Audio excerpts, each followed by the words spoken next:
ACR3 back again. F1 predictions 2022. Let's get straight into it because it's the third time I've done this, and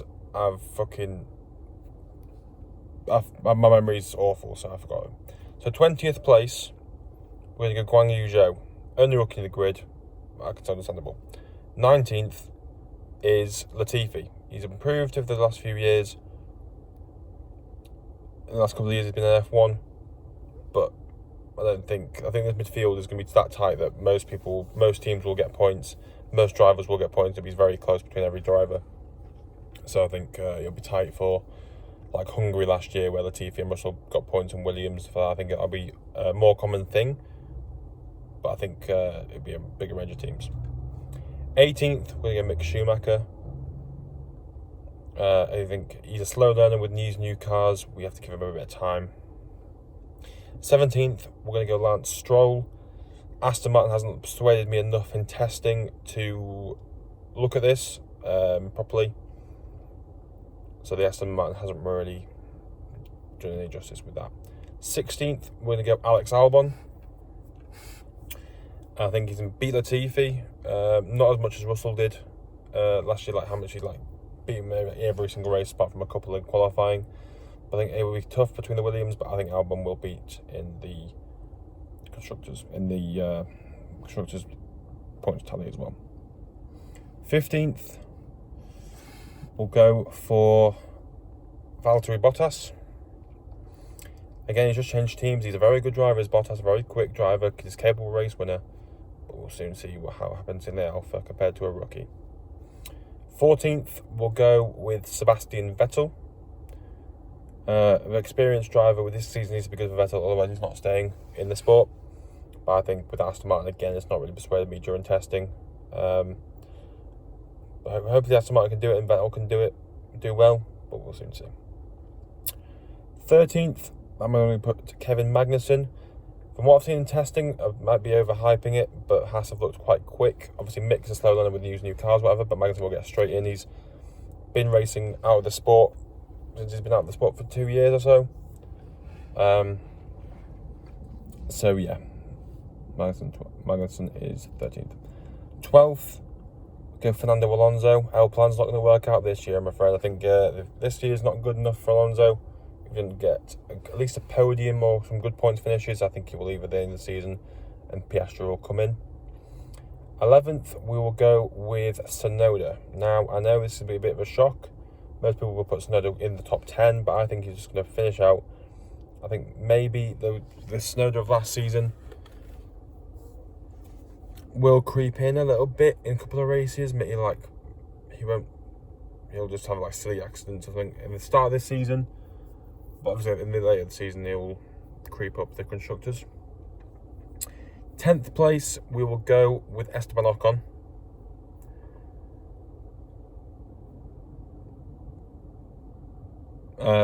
Yeah, I'm not much to say really. I think Ocon will just do bits against Alonso and get a couple of good finishes. Don't think he'll get a win like he did last year, but we'll soon see, won't we? We will soon see. I've forgotten that.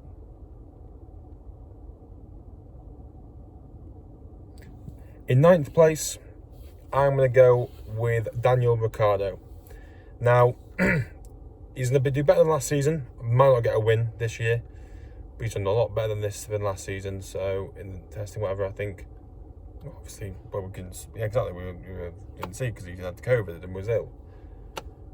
So, but anyway, I hope he just has a better season. He won't get a win unless it's a really crazy race. But yeah, apparently he did better than last season, even though he wasn't even in testing because he was ill. P8. I'm going to go Lando Norris. I think there's going to be a good array of strong results for him, but I don't think that McLaren's looking as good as it was last year. I don't think they've moved forward enough. I mean, Lando's come out and said that AlphaTauri or even Haas are going to be the main rivals this year. So, yeah, Lando Norris P8, which means Pierre Gasly P7. I think he's having another solid year to prove to everyone that he deserves a top seat. And that means Pierre Gasly will be the best of the rest, because if if you've been following this predictions, you'll know that I've left out 3 main teams: Ferrari, Red Bull, and Mercedes. Now, I think if you watch any prediction video on F1, any F1 predictions, Arava, Team at Marduk, Tomo F1, they're all going to have the top 6 being Ferrari, Mercedes, or Red Bull. And in 6th place, very popular prediction this is, it's going to be Sergio Perez. Now, yes, he's a very good driver, and he did well on the Racing Point, but I think in the Red Bull, it's built around Max, and I don't think Perez, if Perez was ever in a title fight, they'll probably yield him to Max anyway. I think Perez will 6th, but I think he will get a couple of victories this year, a good array of podiums and good points finishes for Perez, but I don't think it'll be an improvement to last year. 5th place, I'm going to go Lewis Hamilton. Now, everyone's going to slew me in the comments for this one, I bet. But I don't think, obviously at the start of the year, Mercedes, I don't think, what I've been saying, that they've been slow and the cars looked very diva-like, and it's very, very slippery. Obviously, with the new tyre pods, they've definitely got speed in there, but it just seems tricky to handle, really uncomfortable for them. But we'll soon see, won't we? That's why in 4th, I'm going to put George Russell. Now, I know everyone says, "Oh, Andrew, you're a big Russell fan, but why have you put it higher?" Let's be realistic. I think Russell will get a couple of victories and a good amount of podiums this year.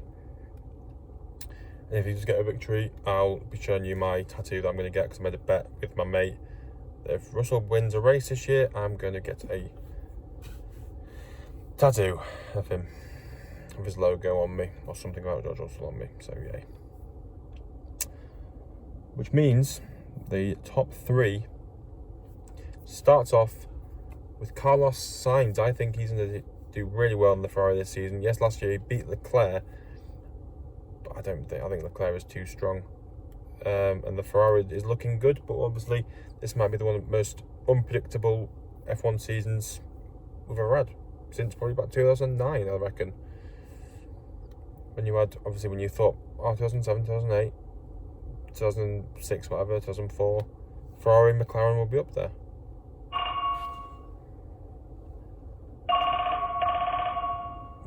But, sorry about that, guys. But yeah, that was the top 2. And it's going to be, in 2nd place, Max Verstappen, which means I'm going to put Leclerc as my 2022 world champion. I think that's probably the most common thing ever, but I think with Leclerc, with that Ferrari, is going to do very well this season and he's consistently shown that he is a race winner as Leclerc. He can handle pressure at the front. He's had 2 victories now taken off him because of engine problems in Bahrain 2019 and Silverstone last year. But he's a very confident driver. He's a very good driver. And obviously, Max is a good, quick driver as well. Like, I'm doing wrong. He's a very good driver. He deserves the World Championship last year.